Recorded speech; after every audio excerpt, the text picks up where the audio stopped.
Episode 531। एक खुशखबरी सुनो। तरुण की बात सुनते ही सुगंधा ने तरुण का हाथ जोर से पकड़ लिया और उसे खींचकर कमरे के एक कोने में ले गई। सुगंधा ने दबी हुई आवाज में तरुण को समझाते हुए कहा, यहाँ किसी भी तरह का तमाशा खड़ा करने की कोशिश ना करे। अगर उसने अनिका के साथ बदतमीजी की तो हो सकता है कि रोहित अनिका से की हुई बदतमीजी का बदला सिंघानिया परिवार के साथ ले ले। सुगंधा ने तरुण से कहा, होश में आ जाओ, तुम जानते हो ना तुम किससे बात कर रहे हो। अगर रोहित को पता चल गया तो। इससे पहले कि सुगंधा कुछ और कहती, तरुण ने अपने दोनों हाथ हवा में उछालकर अपनी आवाज ऊंची करते हुए कहा, मैं किसी से डरता नहीं हूँ। मैंने पहले ही कहा था, यह आयुर्वेदिक दवाइयाँ, ये बीमारियों को ठीक करने की दवा, यह सब कुछ लोगों को बेवकूफ बनाने के धंधे हैं।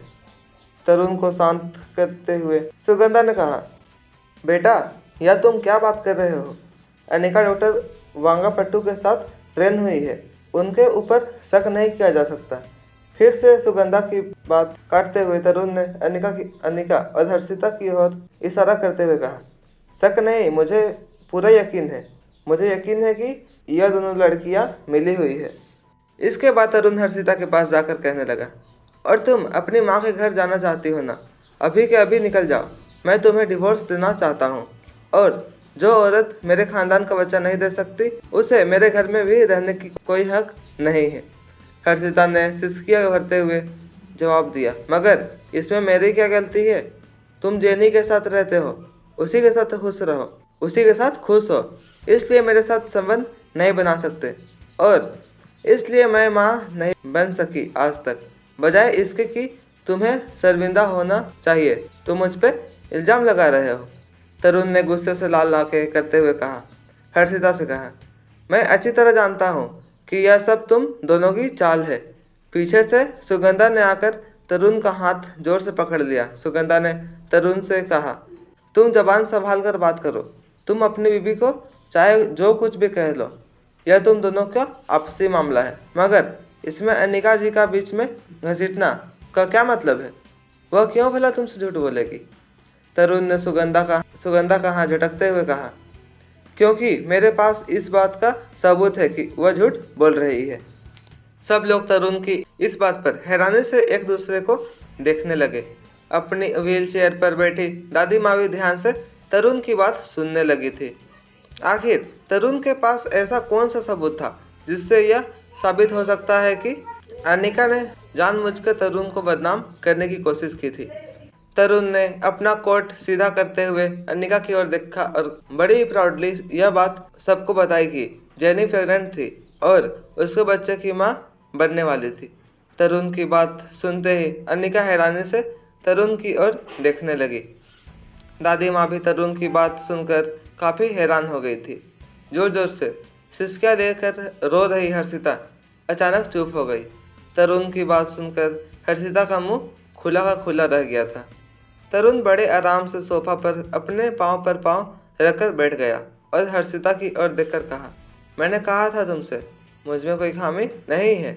अब तुम लोग ही बताओ, अगर मेरी मर्दानगी में कोई कमी होती तो यह कैसे हो सकता था कि जेनी प्रेग्नेंट हो गई और यह औरत अब तक मां नहीं बन पाई।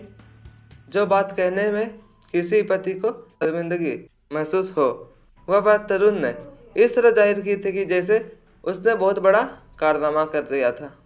ना तो उसके चेहरे पर शर्म नजर आ रही थी और ना ही इस बात को लेकर उसे कोई पछतावा था। हैरान हर्षिता को यह नहीं समझ आ रहा था कि यह कैसे हो सकता था।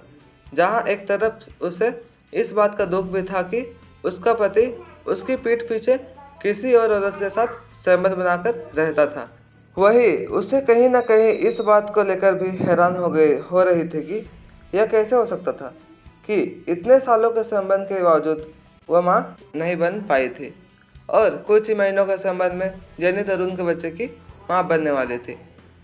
हर्षिता ने अनिका की ओर देखकर धीमी आवाज में पूछा, क्या आपने अभी अभी जो कहा वह आप यकीन के साथ कह सकती है। अनिका ने सिर्फ हाँ में अपना सर हिला दिया। हर्षिता ने अपनी बात आगे बढ़ाते हुए पूछा, फिर यह कैसे हो सकता है कि वह जेनी इनके बच्चे की मां बन सकती है और मैं नहीं, क्या यह मुमकिन है। अनिका इस बात से इनकार नहीं कर सकती थी कि साइंस के ऊपर भी कोई चीज़ें होती थी जिसे एक तरह से चमत्कार भी कहा जा सकता था। अनिका यह बात अच्छी तरह जानती थी कि तरुण के शरीर में स्पर्म काउंट काफ़ी लो था। ऐसे हालात में उसका बाप बनना काफ़ी मुश्किल था, मगर किसी भी तरह के चमत्कार को नज़रअंदाज नहीं किया जा सकता था। अनिका ने जवाब देते हुए हर्षिता से कहा, देखो, दुनिया में कोई भी चीज़ नामुमकिन नहीं होती है, मगर जहाँ तक मेरा मानना है कि बिना दवाई के और बिना ट्रीटमेंट के तरुण का बाप बनना काफ़ी मुश्किल है। जब अनिका ने यह बात कही तो तरुण अपनी जगह से उठकर अनिका के पास आया और कहने लगा, मैंने पहले ही कहा था, यह सब पुरानी टेक्निक का इस्तेमाल करके तुम इंसान के शरीर के बारे में सच्चाई नहीं पता लगा सकती। पुराने ज़माने में वैद्य और हकीम लोग यह सारे नुस्खे आजमा कर लोगों को बेवकूफ़ बनाया करते थे। आज वही नुस्खे तुम आजमा कर हमें बेवकूफ़ बनाने की कोशिश कर रही हो, जबकि हम तो तुम्हारे परिवार का हिस्सा है। देखो, यह तो अच्छा हुआ कि आज सुबह सुबह मैं जेनी के साथ था। जेनी की तबीयत कुछ ठीक नहीं लग रही थी।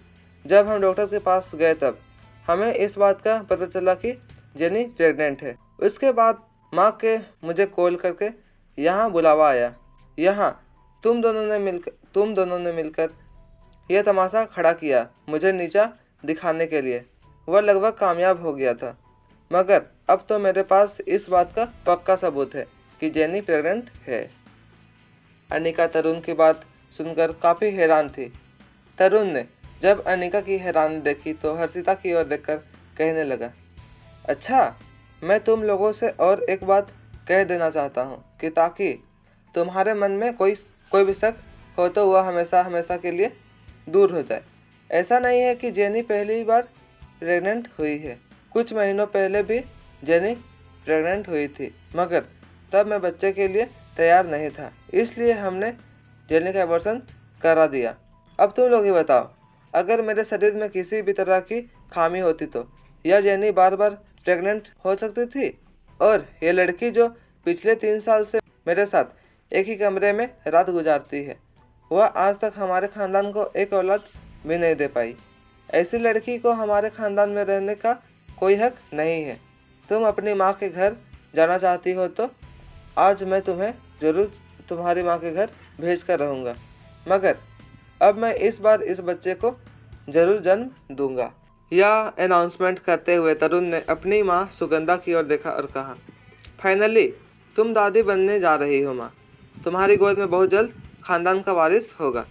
सुगंधा ने जब अपने बेटे के मुंह से यह बात सुनी तो अचानक ही उसके चेहरे पर एक बड़ी सी मुस्कान आ गई। सुगंधा को ऐसा लग रहा था जैसे कि उसकी खोई हुई बाजी फिर से उसके हाथ में आ गई थी। अभी अभी कुछ देर पहले कमरे में इस बात को लेकर चर्चा चल रही थी कि उसके बेटे की नामर्दानगी का क्या इलाज हो सकता था, मगर अब उसके बेटे ने अपने बाप बनने की अनाउंसमेंट करके अपनी माँ के चेहरे पर वह खुशी लाई थी जिसका उसे पिछले 3 साल से इंतजार था। सुगंधा ने अपने तरुण के गाल पर हाथ फेरते हुए कहा, मैं तो पहले ही जानती थी कि मेरे बेटे में कोई खामी नहीं हो सकती है। यह कहने के बाद सुगंधा ने तरुण को बुला ली। इसके बाद सुगंधा अपने सामने खड़ी हर्षिता के पास गई और कहने लगी, मैंने कहा था ना, तुमसे खराबी तुम्हारी अंदर है, तुम्हारे शरीर में है। वह जानती थी कि वह अनिका की बात को किसी भी हालत में झुठला नहीं सकती थी। अनिका के साथ सुगंधा को अच्छी संबंध बनाकर रखना बहुत जरूरी था, इसलिए अपनी बात बदलते हुए अनिका की ओर देखकर सुगंधा ने कहा, दरअसल बेटा, इसमें आपकी कोई गलती नहीं है। दरअसल यहाँ सही औजार नहीं है और हो सकता है कभी कभी इंसान में छोटी मोटी गलती हो जाए, मगर मुझे आपकी काबिलियत पर पूरा भरोसा है, इसलिए तो रोहित ने आपको पसंद किया है, वरना हमारे रोहित के साथ रिश्ता बनाने के लिए तो हजारों लड़कियां लाइन लगाकर खड़ी हो जाती है। कुछ देर अनिका और रोहित की तारीफ करने के बाद सुगंधा ने फिर से अपनी बहू हर्षिता की ओर देखा और कहा, देखो तुम्हारी वजह से इतना बड़ा बवाल खड़ा हो गया है। तुम अपनी माँ के घर जाना चाहती हो तो मेरे बेटे को डिवोर्स देना चाहती हो। चलो ठीक है, आज तुम्हारी यह मनोकामना भी पूरा कर ही देते हैं। तुम्हें मैं हमेशा हमेशा के लिए अपनी माँ के घर भेज देती हूँ। सालों से मेरे कान जिस खुशखबरी को सुनने के लिए तरस रहे थे, आखिरकार मेरे बेटे ने मुझे वह खुशखबरी सुना दी। आखिरकार मेरी गोद में हमारे खानदान का वारिस होगा, हमारे खानदान का खून जो हमारे वंश को आगे बढ़ाएगा। वरना तुमने तो हमारे पूरे वंश को ख़त्म ही करने की ठान ली थी। चलो जो भी हुआ बहुत अच्छा हुआ। आज का दिन सचमुच बड़ा शुभ है। काफ़ी दिनों बाद बुआ जी के दर्शन हुए और दर्शन होते ही हमें आशीर्वाद भी मिल गया। मगर अब तुम्हें हमारे साथ रहने की कोई ज़रूरत नहीं है। यह कहने के बाद सुगंधा ने अपने घर से आए नौकर को कमरे में बुलाया और कहा, एक काम करो, अभी इसी वक्त हर्षिता को अपनी माँ के घर छोड़ आओ। और हाँ, उसके परिवार वाले पूछे कि हम इसे वापस क्यों भेज रहे हैं, तो उनसे कहना कि हम हमारे खानदान में किसी बांझ को जगह नहीं दे सकते। तुम्हारी बेटी को तुम अपने पास ही रखो, जिसे गले बांधना चाहे बांध दो, मगर बहुत जल्द हमारा बेटा इसे डिवोर्स देकर हमेशा हमेशा के लिए इस लड़की से अपना पीछा छुड़ा लेगा। सुगंधा का नौकर पिछले कई सालों से उनके घर पर काम कर रहा था, इसलिए आज से हर्षिता भी उस नौकर की मालकिन थी।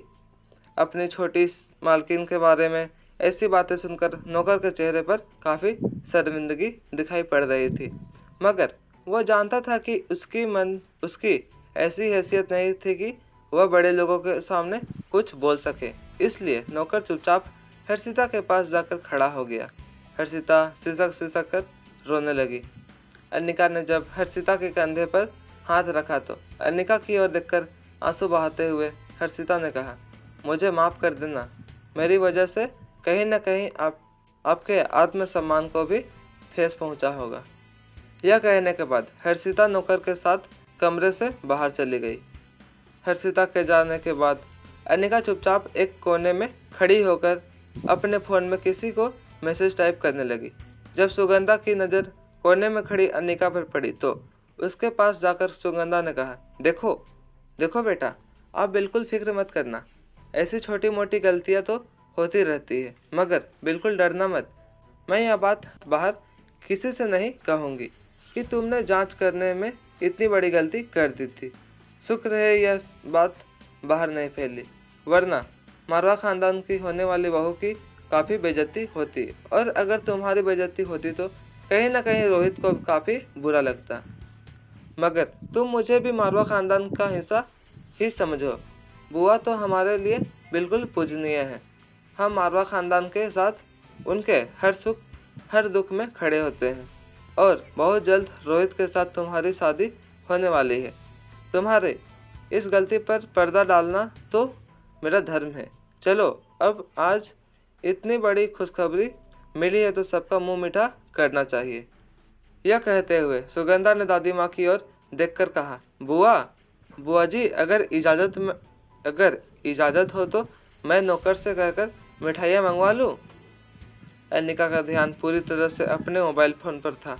अनिका ने राजलक्ष्मी की मदद से उस हॉस्पिटल से जेनी के रिपोर्ट्स मंगवाए थे जहां जेनी का चेकअप किया गया था।